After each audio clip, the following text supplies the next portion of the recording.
Gauteng Human Settlements MEC Lebogang Maile has briefed the media ahead of his maiden budget vote.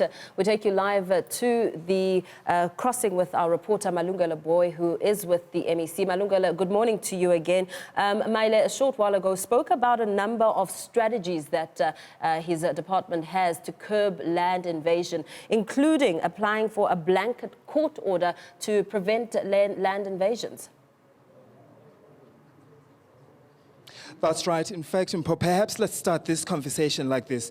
In Gauteng alone, we've got a housing backlog of about 1 million, and that's a lot, considering that nationally that figure is at 2 million. So let's get to understand, though, what the MEC for Human Settlements here in Gauteng intends dealing with the housing issues that continue to plague this province. As you rightfully said, there's issues of land invasions that are everywhere in this province, but also, there are those housing projects that have not been completed. What does the MEC intend to do about them? Let's find out. MEC, thank you so much for your time, and thanks for talking to us. Perhaps let's start here. Let's start with the projects that are there but are incomplete. You've said to us that there's about 67 of them here in the province. What are we going to do about them? Well, the first thing is to meet with those contractors, because there's various reasons why those projects are incomplete. Get each contractor to explain their own circumstances so that we're able to come to a determination whether they must go back or if they don't or can't go back, we must blacklist them. But we are definitely going to attend to those issues systematically. We are told that in certain instances, contractors have abandoned projects because apparently it's lucrative to do a foundation. After foundation, there's not a lot of money, and that's what many of them would have done. But we are also told by contractors in certain instances that they've been frustrated by the department, there's been issues. So that's why we're interested in making sure that we understand the issues of each contractor, and we don't deal with people as if the problems, or rather they are homogeneous. So we will then undertake that process. Next week we'll meet with these contractors, and then we're going back to some of those sites and make sure. And then there's another complex issue related to the money. Sure. It's a lot of money. We don't have enough resources, so we have to find a way of making sure. 3 billion rand. Exactly, more than 3 billion. Yes. Where's the money going to come from? Well, that's a difficult question. I wouldn't know. I'm not aware of what is the situation of our finances, but what I know, I spoke to the minister yesterday of finance, and he was telling me that things are not looking good at all. So we have to look at what we have and see how we prioritize, and everything is a priority. These incomplete houses are a priority. People who need houses is a priority. People who need land is a priority. So we have to make it work, unfortunately. One of the problems, though, that I suppose the problem that comes with these projects that are incomplete is that you have people that have been waiting for houses for as many years. You said it yourself that the housing, housing list is a mess. Yeah. How do we deal with that mess? We must solve it, and that's why we have been elected to be in government.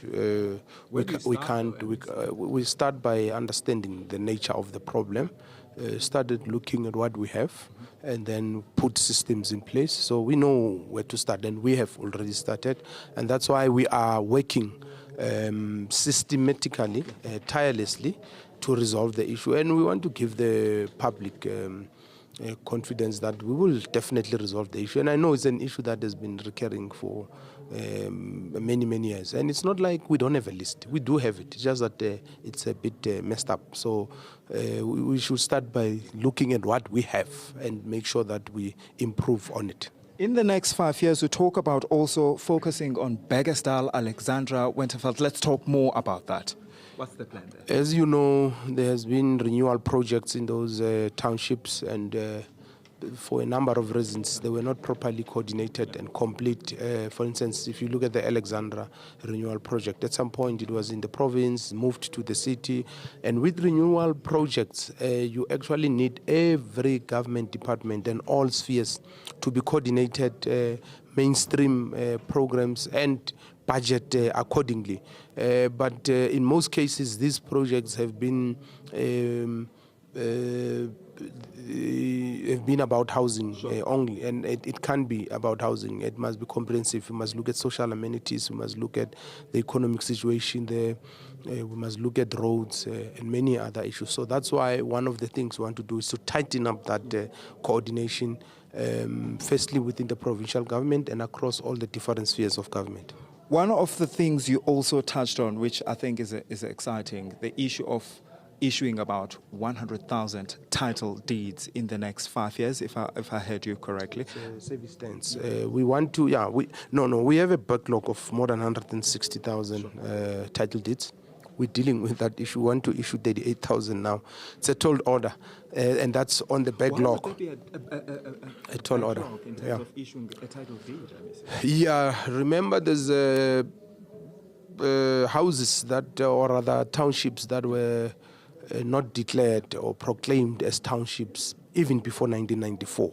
And that process is taking a bit of time. And to be able to issue a title deed, township should have been established. And in certain instances, we are told that there's a lack of service certificates. They must be issued by municipalities and all that. So there is a reason.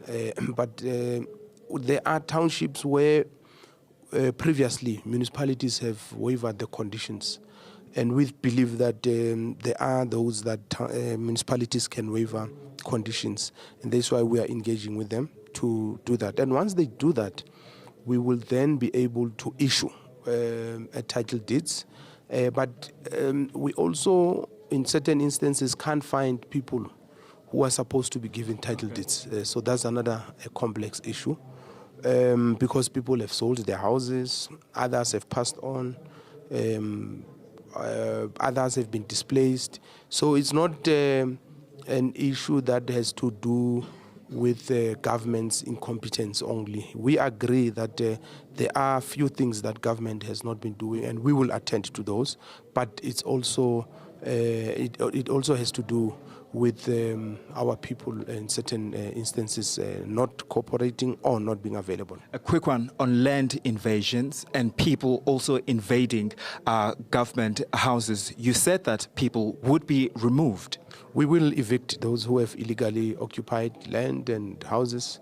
We'll just do it differently because the first thing is not to punish people. Yes, they've done something wrong, but some of those people are qualified to get houses and land, and because we have not been as competent previously, we ended up with the situation that we have. And that's why before even removing them, we want to focus on preventing that from happening and protecting government property that is not yet illegally occupied, and have a plan in place. But MEC, for you to move a person from point A, you have to move them to point B by law. You can't just remove a person. That is why I'm talking about the plan, so that we don't just remove people.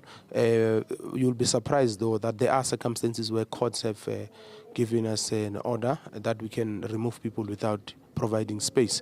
But we don't want to take that option. We are a caring government.